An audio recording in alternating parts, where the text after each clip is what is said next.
Honorable Mente, over to Azamban, stand by.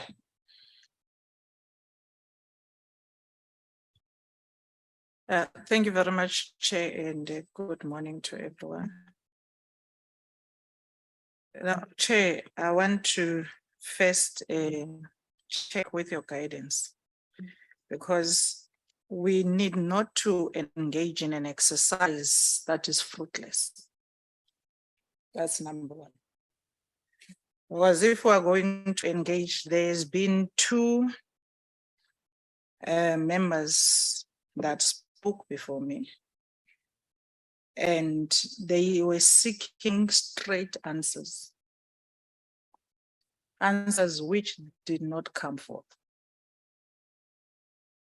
And I think we need to also guide Mr. de Ruyter on what defines something that is under investigation in terms of the law, and an answer that Parliament is seeking in terms of accountability, and in particular in terms of SCOPA and its scope of work. Here, what's involved is public funds that he willingly went to a public platform to disclose that public funds are being squandered. Thus, today we want him to shed more light into his public platform speaking.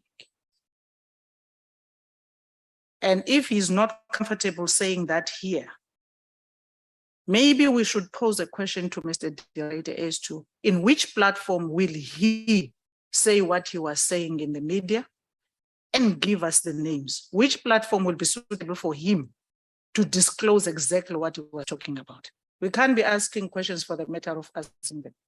That's the first question. Same method would apply, Mr. de Ruyter. Excuse me.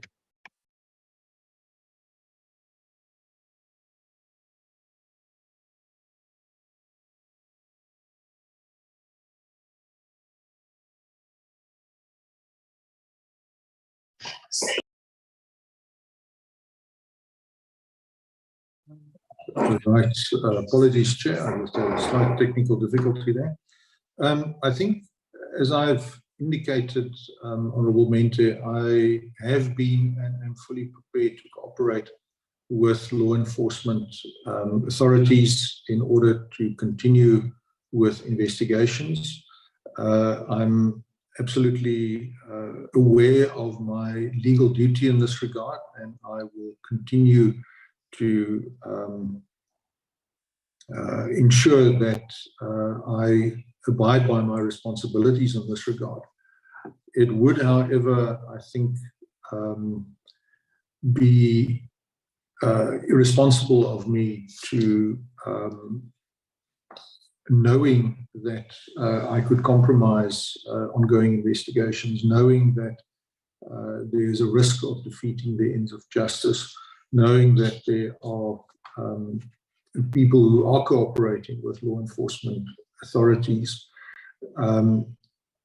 and whose safety may be compromised by disclosure, to use a public forum such as the present one in order to ventilate these concerns. And therefore, I am at pains to avoid that, and if necessary, of course, if I'm called before a court of law or a similar entity, then naturally I will comply fully with my obligations in that regard.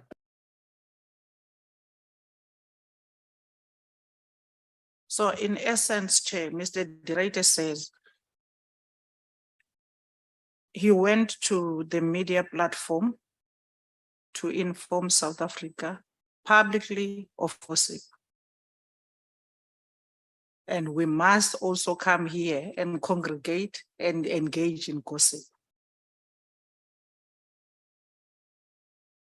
Because if we cannot deal with facts, then we're gossiping. and we're going to be part of, he said, that happened, it looks like pink, you know, it's our however red. So, Chair, I really need your guidance. If this is going to be a matter of, when he went to media, he knew he is engaged in a process of law enforcement and investigation. That's well and good. But once you start touching the matter of public funds, which are appropriated and disbursed at this platform, you then invited us. And upon inviting us, we're calling you to come here at this public platform, which is Parliament, to account for what that which you have said. Now you don't want to say what you were saying. And all of a sudden now it is the issues of investigations. The question becomes, Mr. Dire, are you willing to just answer us as to who are the people that are involved? Because we're not talking about merits. We're not dealing with any particular and facts. We're still going to ask questions about facts. Are you willing to participate in the parliamentary process of accountability? And do you believe in accountability as a person who has led a very important state-owned entity which is falling apart, by the way? So are you willing to work with us and give us the information we're looking for, or are you not willing to do that?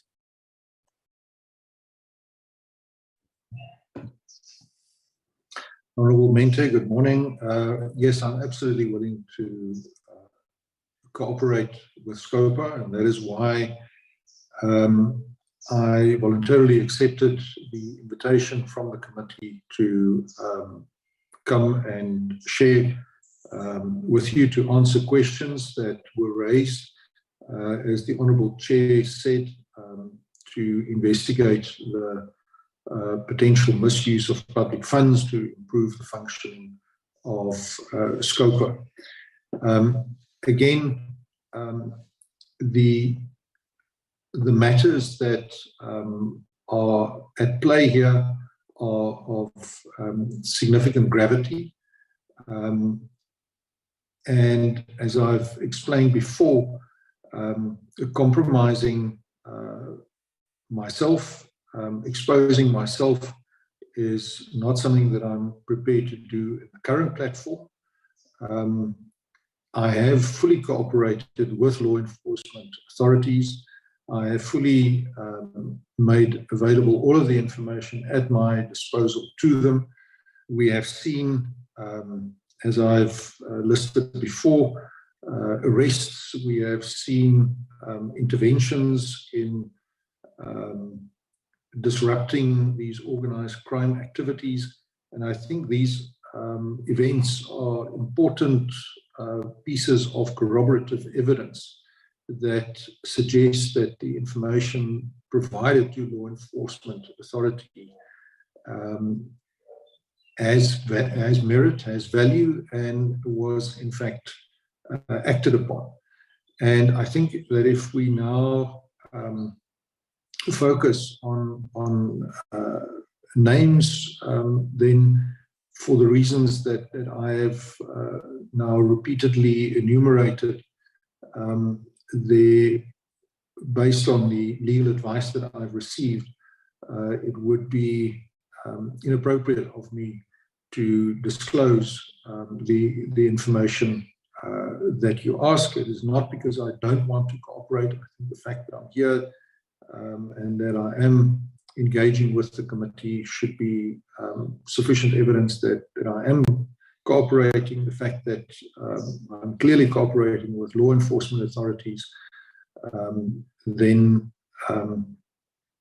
I cannot be put in a position where I will be contravening the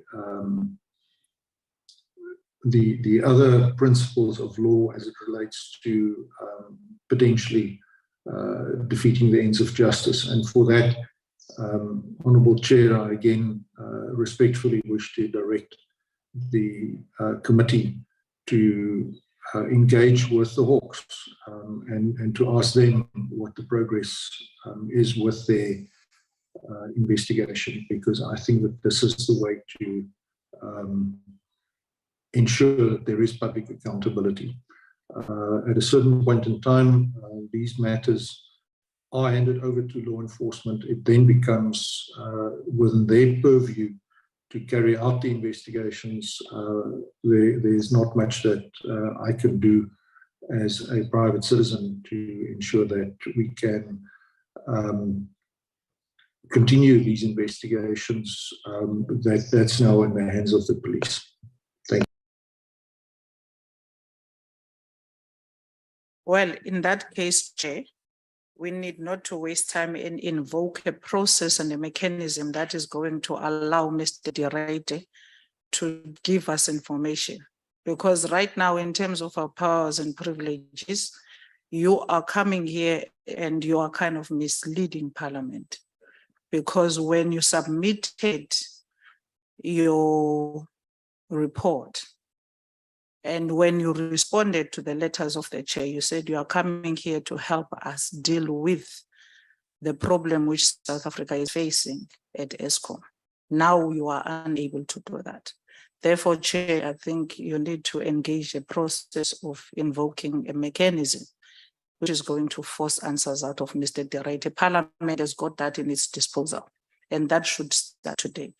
But in me checking if ever this one can be answered correctly, and if you fail to answer that one, then there's no need for me to continue.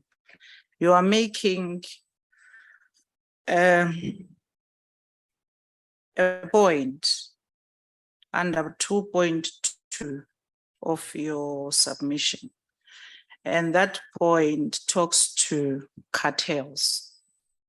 And this matter of cartels have been in the public domain for a period of time now.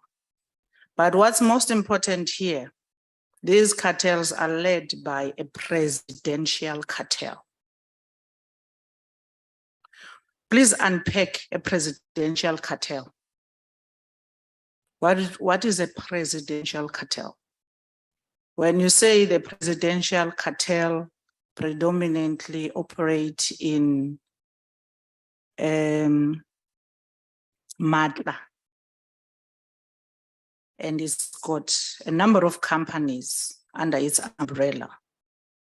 Unpack that for us.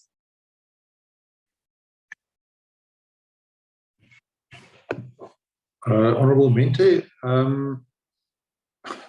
I think that the name of this cartel is something that, as far as I know, is a name that the members of the cartel have come up with. I'm not aware that it's got any significance that attaches to anybody related to the presidency. I think this is a name that they've chosen. Up until recently, when these allegations became public, the members of the presidential cartel had a fairly lively presence on social media. They made a number of statements saying things like, thanks to coal, we can shower in champagne, and so forth. And these individuals, it appears, acted with a fair amount of impunity when it came to publicizing their activities and what they were up to.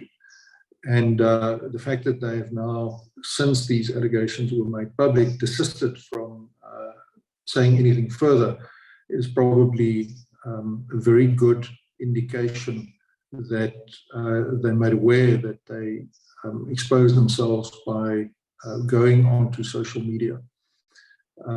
And part of my reluctance to share too much information is, of course, that investigations into these individuals are continuing, and that there are, as I'm sure members of this committee know, significant security risks that attach to it. There are numerous murders that take place in Mpumalanga related to crime, and having been exposed once, I am very reluctant to put myself in that position again. So I think that the presidential cartel is documented. They call themselves that. It's not a name that I've come up with. So again, requesting law enforcement to provide further information on this, which I'm sure they will have obtained by now, would be the useful way forward.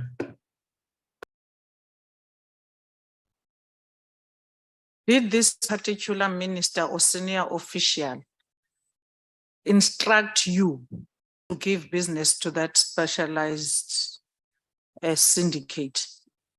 And did you comply to that?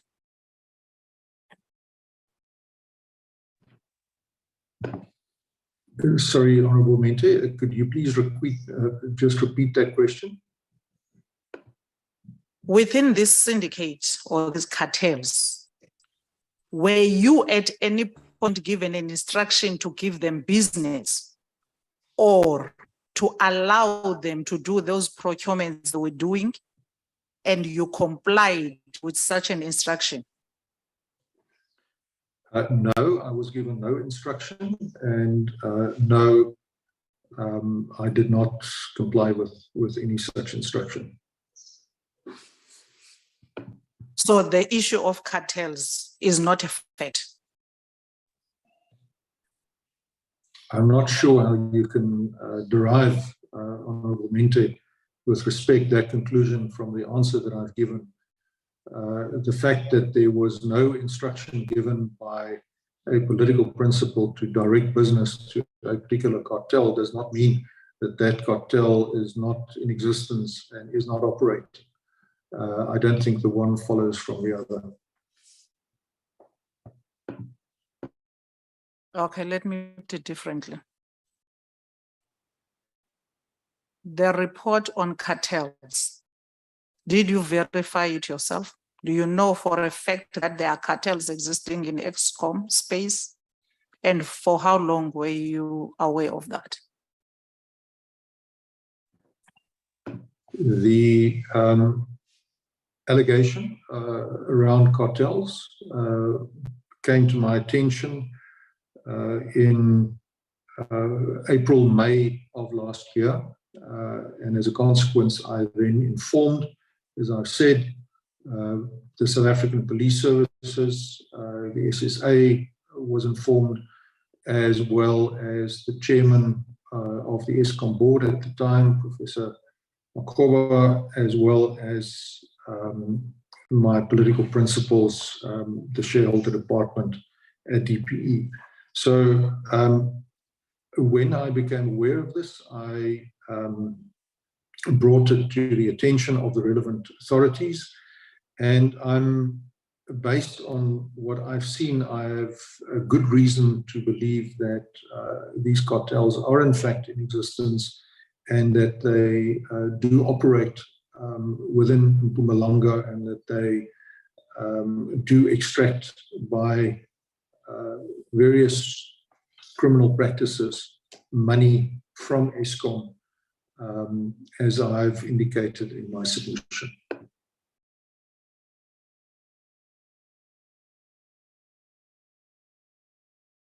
And with the information that you say you passed over to law enforcement pertaining to that, did you get any joy, or is there any progress which is productive in terms of curbing it if it exists?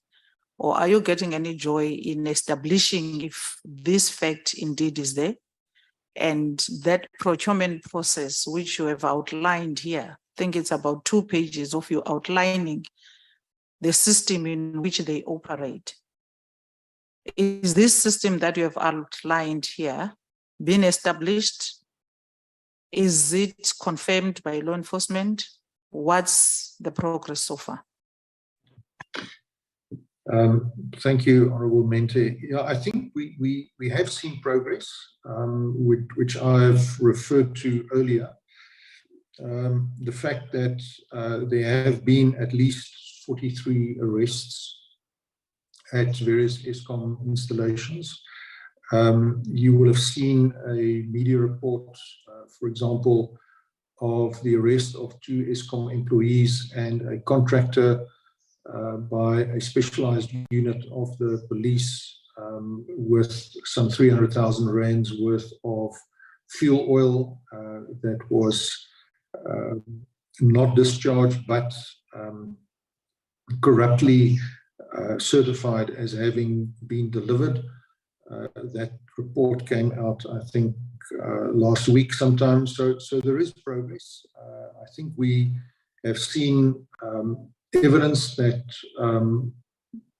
now that these sites where the coal is stolen, that they are being curtailed, that we are seeing some progress being made in the activities of these organized crime syndicates that operate in Mpumalanga. And I sincerely hope that this process continues because they have a severe negative impact on the ability of Eskom to operate its power stations. So to answer your question, I think that following the reporting of these matters to the South African Police Services, we have seen actions being taken, and one would hope that this continues and that they are also followed by successful prosecutions and prison sentences as appropriate once those individuals are in fact convicted. Thank you. So how many bodies are dealing with this? Is SAPS, is there any other person who's dealing with that? Because we need to summon those people to come here and tell us what's happening with the cartels and Eskom. Shed a light. How many bodies did you report to? When? And who are they? As I've indicated, Honourable Mente, I have reported this to the South African Police Services, and of course that includes the Directorate for Priority Crime Investigations, the Hawks. I have also reported this and shared it with the State Security Agency, and they are aware of it. And those are the entities that I think are charged with law enforcement in South Africa. So those are the entities that I'm aware of that play a role in this regard, and that that are investigating and that are taking action as they deem appropriate with the information at their disposal. And you have sworn statements that you have provided to those bodies? I have, as required by Section 34, reported the matter. What I anticipate the progress or the process will be going forward will be that they will now investigate these reports, and then to the extent that they require me to make a sworn statement or provide them with a sworn affidavit, then they will approach me to do so. I have not yet been approached by them to make such a sworn statement. So that's the current state of play. I think it's again in the hands of the Hawks and of the police services to engage me. I'm more than willing and ready to assist them in their investigations. 1 second, Moment. Mr. Ruyter, are you indicating that since this matter was brought to the attention of SSA Hawks in or around June, July 2022, you have not had the opportunity to interact with them, or they've not interacted with you since? Because the question then becomes, are there case numbers when you reported this, or you solely relied on the Section 34 reporting? No, I have not, because of the general nature. Excuse me, Honourable Chair, with the, because of the general, yeah, proceed because of the general nature. of the criminal activity and the fact that there is organized crime that I suspect is involved in this. It is very difficult to do what is typically the case with a single criminal instance where you can say you suspect that Mr. X stole 7 tons of coal from power station Y on such and such a date. That is not the nature of the information that is provided. The information that is provided is of a nature that illustrates that there is, as I said, at least 4 syndicates operating in Mpumalanga at Eskom power stations, and they are engaged allegedly, and I think we've got very good reason to suspect that it's true, in various criminal activities. And this pattern of criminal activities has been reported. You will understand that to report a specific crime, you first have to have evidence that such a crime is committed. But when an organization has been so penetrated by criminals as Eskom, it is really the job of law enforcement to establish the extent of the racketeering that is involved. And this is done by means of the gathering of crime intelligence and by ensuring that appropriate preventative steps can be taken. Again, to emphasize, I have engaged with the police on the very highest level, and the investigation, as I understand it, is not focusing on isolated incidents, because then the people who are brought to book will be the so-called runners, the lower level individuals who are not the people behind the crimes.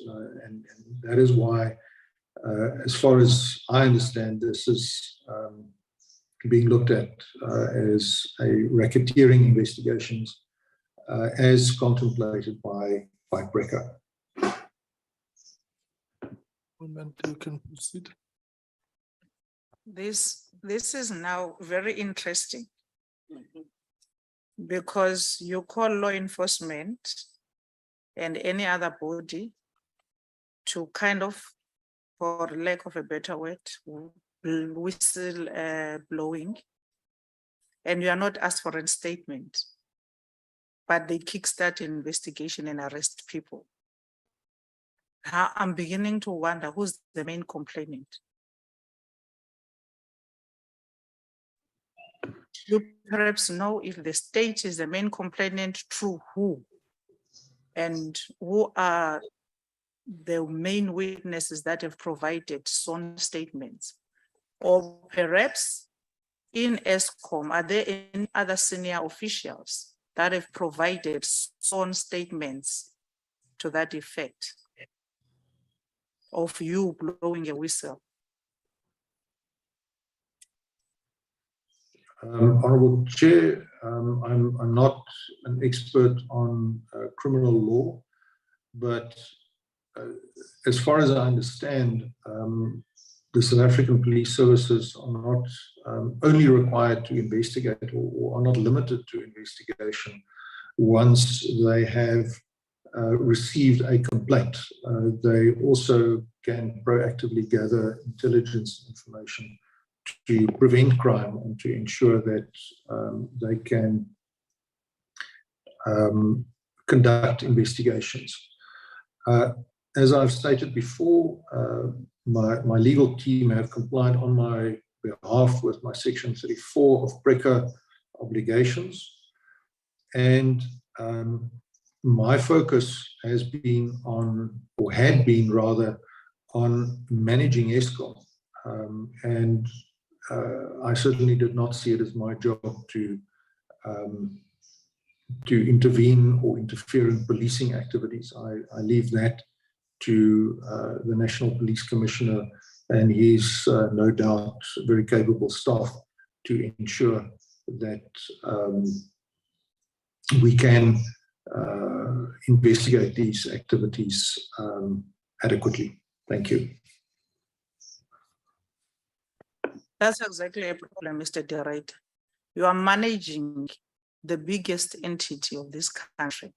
You blow a whistle, you congregate law enforcement bodies, you report to them, then you don't follow up because it's none of your business.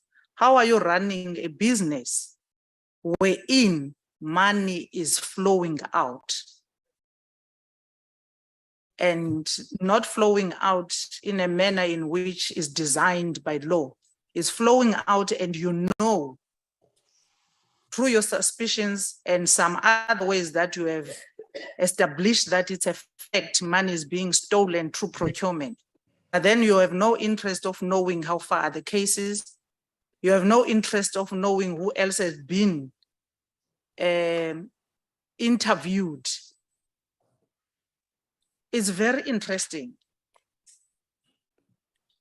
You are saying ever since you called and met with the law enforcement on the 4th of June, 2022, to make them aware of any corruption that you have picked up in the entity. You have never followed up with the law enforcement since then until the SONA speech. Is that what you are saying? No, that is not what I'm saying, Honourable Mente. I think what I am saying is that according to my understanding, the investigations are ongoing, that I have been cooperating and that I am prepared to cooperate fully with law enforcement in this regard.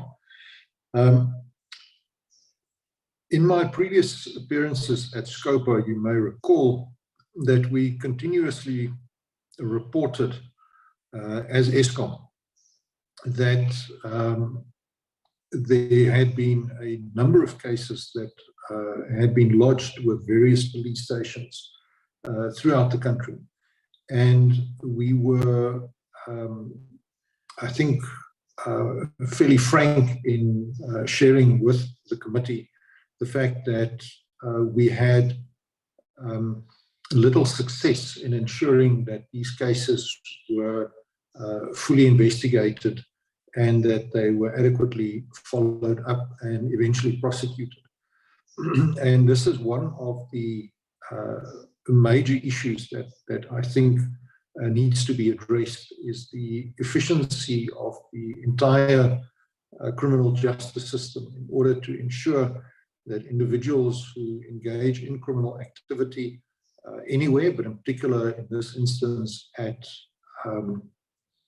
Eskom, that they are apprehended and that they can be successfully prosecuted, and that the necessary punishment should be meted out to them.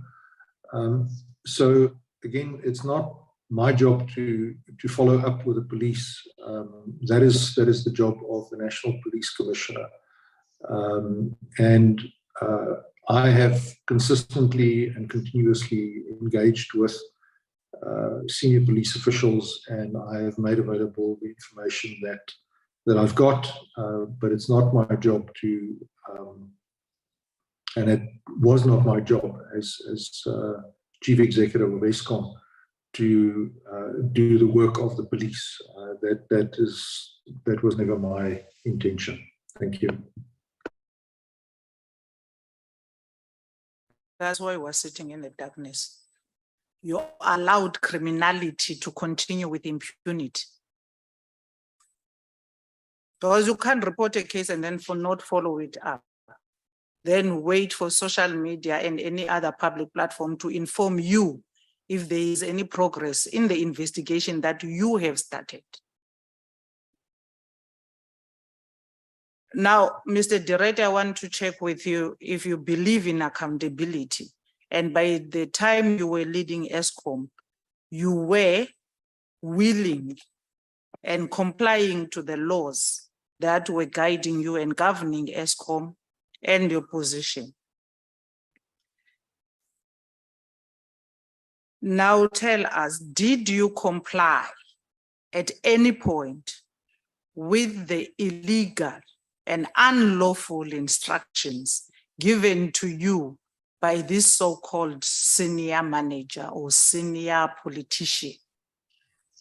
And at the time they gave you those unlawful instructions, why didn't you report to Parliament that I'm being given unlawful instructions, thus making my job difficult in uprooting corruption and building ESCOM properly?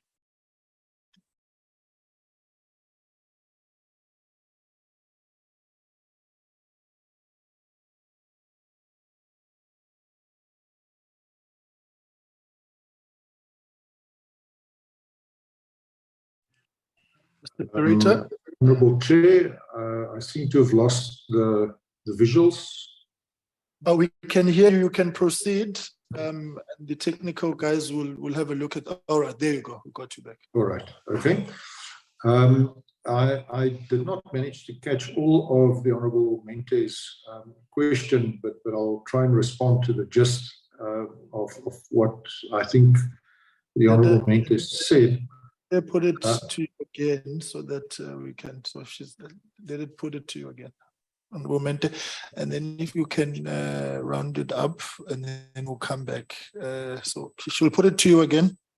All right, Mr. Director, if you believe in accountability and you respected all the laws that are governing ESCOM, which were governing you during your tenure, by the time you were given these unlawful and illegal instructions,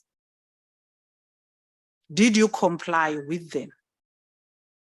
And why did you not report to Parliament that there are politicians or senior officials that are forcing you or your officials to comply with unlawful instructions, thus giving away to corruption and killing ESCOM?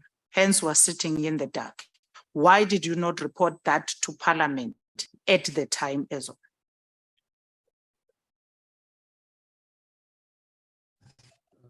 Honourable Mente, I think that there may be a misapprehension here in your question. Clearly, I do believe in accountability, and I think that everything that I've done hopefully has contributed to demonstrating that. I never made the allegation that I received any unlawful instructions. That is not how the organised crime is perpetrated. There is not a directive that comes from a senior politician to ESCOM that says you have to facilitate the theft of money or the diversion of funds in an unlawful manner. The way that the organised crime works is that there is a network of people, some of them regrettably ESCOM employees, who collude with criminals to ensure that through fraudulent activity they can extract money from ESCOM and do so, to my knowledge, not because of any instruction that emanates from ESCOM senior management. And I'm certainly not aware of any such instruction being given to ESCOM management, and I certainly never gave such an instruction. So I think with respect, there is a misconstruction in your question that links the political oversight of ESCOM with the criminal activity that goes on. There may or may not be such a link, but that link is not executed through the Eskom management structures. The last one, Chair. If then that was not an instruction to you or to your senior managers, how did you establish that there's an involvement of a senior person? And why was that not reported to Parliament in all structures that are appropriating the funds which were stolen in Eskom under your guide?